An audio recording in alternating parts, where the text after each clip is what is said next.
Good afternoon and welcome back, everyone.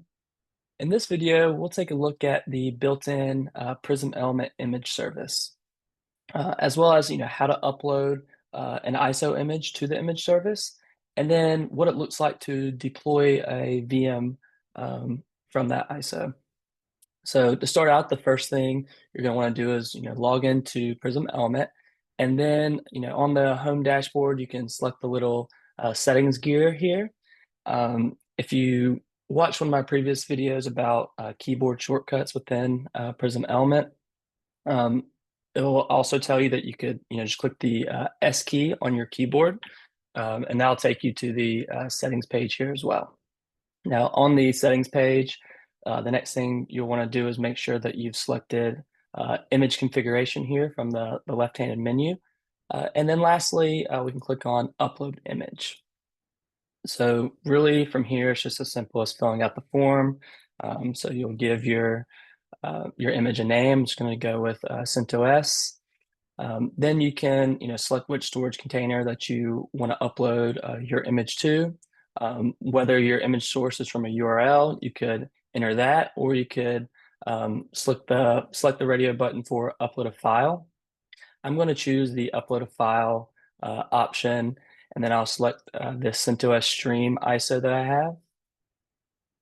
have. Notice here that the image type does, pre-select for you based on the file extension that you have here for your file. And then lastly, you just have to click save. This will take some time to upload this image. So for the sake of time, I do have some other built-in images here that I've already pre-uploaded. So if I go back to my home dashboard and then on the VM tab, and then select Create a VM, and then scroll down to the disk section, click on Add a new disk. For disk type, I'm going to select CD-ROM, and then under the operations drop down here, I'm going to select Clone from Image Service. And then in the image drop down, here's where you'll see all the images that you've uploaded, the different ISO images. So I could select this CentOS 8.1 image, for example, and click Add, as well as I could add an additional data disk.